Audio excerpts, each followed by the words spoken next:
Hi students, so in this video we are going to see Unit 3 poem on killing a tree written by G.V. Patel. So in last video we saw the first stanza alone. So the first stanza conveys that we can't able to kill a tree in a one jab, that is ஒரு சிம்பிளாக ஒரு த்ரோவில் வந்துட்டு ஒரு நைஃப்பில் ஒரு cut மூலியமாக நம்மளால் வந்துட்டு ஒரு ட்ரீயை வந்துட்டு கில் பண்ண முடியாது. Because it's grows slowly consuming the earth. Become இது வந்துட்டு என்ன பண்ணுது, அந்த ட்ரீ வந்துட்டு ஸ்லோவாக கிராஜுவலாக வந்துட்டு அந்த ட்ரீயில் அந்த எர்த்தில் இருக்கக்கூடிய மினரல்ஸ் நியூட்ரிஷன்ஸ் எல்லாம் அப்சர்வ் பண்ணி சன்லைட் வாட்டர் ஏர் எல்லாத்தையும் அப்சர்வ் பண்ணி கிராஜுவலாக தான் வந்துட்டு ஒரு ட்ரீ வந்து க்ரோ ஆகும். ஸோ அதை வந்துட்டு அவ்வளோ ஈஸியாக வந்துட்டு நம்மளால் வந்துட்டு கில் பண்ண முடியாது. And also not only through the root but also through the barks in the tree. So அந்த பட்டைகள் இருக்குது இல்லையா, அது மூலியமாகவும் வந்துட்டு ஏரு சன்லைட்லாம் உள்வாங்கி அதெல்லாம் அப்சர்வ் பண்ணி தான் வந்துட்டு ஒரு ட்ரீ வந்துட்டு வளரும். ஸோ ஒரு ட்ரீயை வந்துட்டு கில் பண்ணுறது அவ்வளோ ஈஸி கிடையாது அப்படின்னு சொல்லிட்டு தான் ஃபஸ்ட்டு ஸ்டான்ஸாவில் பார்த்தோம். So in second stanza, so hack and சாப் but this alone won't do it. Not so much pain will do it. The bleeding bark will heal, and from the close to the ground will raise cruel green twigs. Nature bows, which if unchecked will expand again to former size. So hack and சாப். ஹேக்னா வந்துட்டு cut truly, cut ரஃப்லி அப்படின்னா வந்துட்டு ரொம்ப வேகமாக அப்படியே வெட்டிக்கிட்டே இருக்கிறது மூலியமாகவும், இல்லை குட்டி குட்டியாக சாப்னா குட்டி குட்டியாக கட் பண்ணுறதுனாலையுமே வந்துட்டு அந்த ட்ரீயை வந்து நம்மளால் கில் பண்ண முடியாது. அதை வெட்டி எடுக்க தான் முடியும் மொழியை நம்மளால் கில் பண்ண முடியாது. But this alone won't do it. So அதை வந்துட்டு வேகமாக வெட்டுறது மூலியமாகவோ சாப்பாக துண்டாக கட் பண்ணுறது மூலியமாகவோ வந்துட்டு அந்த ட்ரீயை வந்து நம்மளால் கொல்ல முடியாது. Not so much pain will do it. இதனால் அந்த ட்ரீக்கு வந்துட்டு ரொம்ப பெயின்லாம் இருக்காது அப்படிங்கிறாங்க. The bleeding bark will heal.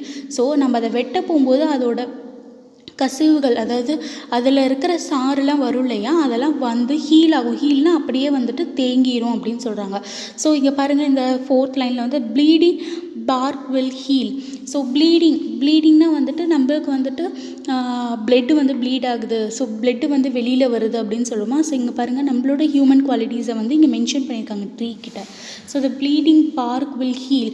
So அந்த பார்க்கில், அந்த பட்டையில் நம்ம வந்துட்டு வேகமாக அடிக்கிறது மூலிமா அதுலேருந்து அந்த சாறு வரும் இல்லையா, அது வரும். ஸோ அதெல்லாம் வந்து ஹீல் ஆயிரும் அப்படின்னு சொல்கிறாங்க. And from close to the ground will rise cruel green twin. So நம்ம அதை வந்துட்டு என்ன பண்ணுறோம், ஃபுல்லாக நம்ம வெட்டி சாய்ச்சிட்டா கூட கொஞ்ச நாளைக்கு அப்புறம், பிகாஸ் ரூட் இன்னும் இருக்குது இல்லையா, அதனால் என்ன பண்ணும், சைட்லேருந்து ஒரு க்ரீன் ட்விங் வந்துட்டு வரும்னு சொல்கிறாங்க. ஸோ அது எப்படி இருக்கும்னு சொல்லிட்டு நான் உங்களுக்கு வந்துட்டு ஒரு பிக்சர் காமிக்கிறேன் பாருங்கள். இதுதான் வந்து க்ரீன் ட்விங்ஸ் அப்படின்னு சொல்லுவாங்க. ட்விங்குங்கிறத a slender woody shoot growing from a branch. So ஃபுல்லாகவே நம்ம அந்த ட்ரீயை வெட்டிட்டாலுமே கூட சைட்லேருந்து தனியாக ஒரு பிரான்ச் வந்துட்டு வரும்னு சொல்கிறாங்க. Will rise cruel green ட்விங். So அந்த மாதிரி அந்த பிக்சரில் பார்த்த மாதிரி சைடில் வந்துட்டு அதை பீப் விட்டு என்ன பண்ணும், ஒரு ட்ரீ மாதிரி வளர ஆரம்பிக்கும். மினியேச்சர் பவுஸ்னால் மினியேச்சர்னா a very small kind of it. So அந்த ட்ரீ மாதிரியே வந்துட்டு ஸ்மாலாக வந்துட்டு வரும். பவ் அப்படின்னா a main branch of tree. So நம்ம ஃபுல்லாக அந்த ட்ரீயை கட் பண்ணதுக்கப்புறம் அது சின்னதாக துளிர் விட்டு வரப்போகும்போது அதுதான் வந்துட்டு மெயின் பிரான்ச் ஆஃப் ட்ரீயாக இருக்கும். Which if unchecked will expand again to a former size. So இப்போ நம்ம வந்துட்டு அந்த ட்ரீயை சும்மா கட் பண்ணிவிட்டு நம்ம அதை செக் பண்ணாமல் விட்டுட்டோம்னா மறுபடியும் வந்துட்டு அந்த ட்ரீ என்ன பண்ணுவோம், மறுபடியும் எப்படி நம்ம கட் பண்ணோமோ அதே மாதிரி அவ்வளோ பெருசாக வந்துட்டு நம்ம செக் பண்ணாமல் விட்டுட்டோம்னா அது வந்துட்டு வளர்ந்துரும் அப்படின்னு சொல்கிறாங்க. ஸோ ஒரு ட்ரீயை வந்துட்டு கில் பண்ணுறது அவ்வளோ ஈஸி கிடையாது அப்படிங்கிறாங்க. No, the root is pulled out of the anchoring earth.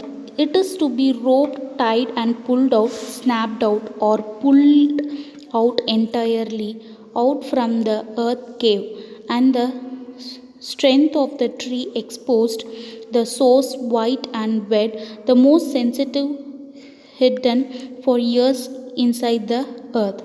So இதை வந்துட்டு சும்மா அந்த ட்ரீயை மேலாப்பில் அந்த பார்க்கை மட்டும் கட் பண்ணுறது மூலிமா கில் பண்ண முடியாது அப்படின்னு சொல்லுவாங்க. No, the root is pulled out so அந்த ரூட் புல் பண்ணுறது மூலியமாக மட்டுமே வந்துட்டு அந்த ட்ரீயை கில் பண்ண முடியுங்கிறாங்க.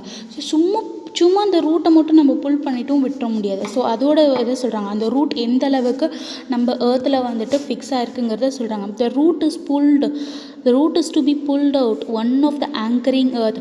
ஸோ ஆங்கரிங் அப்படின்னா வந்துட்டு இந்த ஆக்சுவலாக ஆங்கரிங்னால் வந்து இந்த ட்ரீ அந்த ஷிப்ஸ்லாம் வந்துட்டு ஒரு இடத்துல வந்துட்டு அவங்க இப்போ பெரிய பெரிய ஷிப்லாம் ஒரு இடத்துல நிறுத்தினோம்னா ஆங்கரிங் அப்படின்னு சொல்லிட்டு ஒரு பெரிய இரும்பு மாதிரி இருக்கும். அதை வந்துட்டு அந்த சீக்குள்ளே போடுவாங்க. அந்த சீக்குள்ளே போய் அந்த மட்டில் வந்து ஃபிக்ஸ் ஆகி அந்த ஷிப்பை வந்து ஸ்டேபிளாக ஒரு இடத்துல நிறுத்துறதுக்கு வந்து ஆங்கரிங் சொல்லுவாங்க. I'll show you the picture. So இந்த மாதிரி தான் ஆங்கரிங் அப்படின்னு சொல்லிட்டு சொல்லுவாங்க. ஸோ இது வந்துட்டு அதே மாதிரி தான் வந்துட்டு ஆங்கரிங் எர்த்துன்னு சொல்லியிருக்காங்க நம்மளோட போயமில். Anchoring earth. ஸோ இது மாதிரி தான் வந்துட்டு நம்மளோட ரூட் வந்துட்டு அந்த ஏர்த்தில் வந்துட்டு நல்லா ஃபிக்ஸ்டு நல்லா டைட்டாக வந்துட்டு ஃபிக்ஸாக இருக்குது. ஸோ ஆங்கரிங் எர்த்னா trees are help securely with the help of the roots in earth. So அந்த ட்ரீஸில் இருக்கக்கூடிய ரூட்ஸ் எல்லாம் வந்துட்டு என்ன பண்ணியிருக்கு, நல்லா வந்துட்டு ஃபிக்ஸ் ஆகிருக்கு with the help of roots. அந்த ட்ரீ வந்துட்டு அந்த ரூட்ஸோட ஹெல்ப் மூலிமா தான் வந்துட்டு அந்த ஏர்த்தில் வந்து நல்லா ஃபிக்ஸ் ஆகிருக்கு. So the root is to be pulled out one of the anchoring earth. So இந்த ஏர்த்தில் இருந்து நம்ம அந்த ட்ரீயை வந்து புல் அதாவது அந்த ரூட்டெல்லாம் புல் பண்ணோம்னா அதுக்கு என்ன பண்ணணும்னா it should be roped, tight and pulled out, snapped out or pulled out entirely. So ஒரு ட்ரீ வந்துட்டு அப்படியே வேரோடு பிடுங்கணும்னா என்ன பண்ணணும், இன்னொரு மரத்தில் வந்துட்டு நம்ம வந்து கட்டணும். To be roped, tied, so கட்டணும். And pulled out, chopped out. So அதை வந்துட்டு வேகமாக பிடுங்கணும். பிடுங்கி ஸ்னாப்ட் அவுட்னா என்னது, ஸ்னாப்ட் அவுட்னா வந்துட்டு சாப்ட் அவுட், கட் பண்ணணும். ஆர் புல்ட் அவுட் என்டையர்லி, இல்லைன்னா அப்படியே வேரோடு பிடுங்கணும் அப்படின்னு சொல்லிட்டு சொல்கிறாங்க. இதுக்கும் நான் வந்துட்டு ஒரு பிக்சர் காமிக்கிறேன் பாருங்கள். Okay, I able to understand. So இந்த பிக்சரில் பார்த்திங்கன்னா உங்களுக்கு தெரியும். ஸோ ஒரு ட்ரீயோட இன்னொரு ட்ரீயை வந்துட்டு டை பண்ணிவிட்டு பிடிச்சி வேகமாக இழுக்க போகும்போது அது ரூட்டோடு அப்படியே பிடுங்கிட்டு வெளியில் வந்துடும். ஸோ இது மூலியமாகவும் வந்துட்டு தான் வந்துட்டு அதாவது ட்ரீக்கும் அந்த ஏர்த்துக்கும் இருக்கிற பாண்டிங்கை வந்துட்டு நம்ம கம்ப்ளீட்டாக வந்துட்டு நம்ம வந்துட்டு பிரிக்க முடியும் அப்படின்னு சொல்லிட்டு சொல்கிறாங்க. So pulled out entirely out from the earth cave. So அந்த earth out from the earth cave. So ஃபுல்லாக வந்து அந்த earthக்குள்ளே இருந்து ஃபுல்லாக வந்துட்டு இன்னொரு ட்ரீயில் வந்துட்டு டை பண்ணி ரோப் பண்ணி புல் பண்ணால் மட்டுமே தான் வந்துட்டு அந்த ரூட்டோட வெளியில் வருங்கிறாங்க. So out from the earth cave. earth caveனா the pit in the earth where the roots of the tree binds it firmly to the earth. So earth cave அப்படின்னா என்னென்னா, ஸோ அந்த ரூட்ஸில் வந்துட்டு எங்கே போய் நல்லா ஸ்ட்ராங்காக நம்ம ஏர்த்தில் அதாவது சாயிலில் நல்லா ஸ்ட்ராங்காக ஃபிக்ஸ் ஆகிருக்கு இல்லையா, அதை தான் வந்து earth cave, ஒரு பிட்டு மாதிரி இருக்குது அப்படின்னு சொல்கிறாங்க. ஒரு குழியில் வந்து நல்லா போய் ஸ்ட்ராங்காக பிடிச்சிக்கிச்சுங்கிறாங்க. And the strong of the tree exposed. So அதுக்கப்புறம் அதை நல்லா பிடுங்கி வெளியில் போட்டதுக்கப்புறம் தான் வந்துட்டு அந்த strength of the tree exposed. So ஒரு ட்ரீக்கு வந்து ஸ்ட்ரென்த்தே வந்து ரூட்டு தான். ஏன்னா ரூட்டு தான் வந்துட்டு அதோட ஆணி வேருன்னு சொல்லுவாங்க. அந்த வேர் தான் வந்துட்டு அந்த ட்ரீயை வந்துட்டு சப்போர்ட் பண்ணி ஸ்டாண்ட் பண்ணுறதுக்கே அதுதான் வந்துட்டு நல்ல சாயிலில் டைட்டாக ஃபிக்ஸ் ஆகிறது மூலிமா தான் அது வந்துட்டு நல்லா ஸ்டெடியாக நிற்குது. ஸோ அதுதான் வந்துட்டு ரொம்ப இம்பார்ட்டண்டான பார்ட்டு ட்ரீக்கு. ஸோ அதை வந்துட்டு நம்ம புல் பண்ணி அதை அப்ரூட் பண்ணிட்டோம்னா, அதை ஸ்ட்ரென்த் ஆஃப் த ட்ரீ எக்ஸ்போஸ்னால் அப்ரூட்டட். ஸோ அப்ரூட் பண்ணிட்டு அதை பிடிங்கி வெளியில் போட்டோம்னா மட்டுமே வந்துட்டு அதோட ட்ரீயோட இது போகாதுன்னு சொல்கிறாங்க.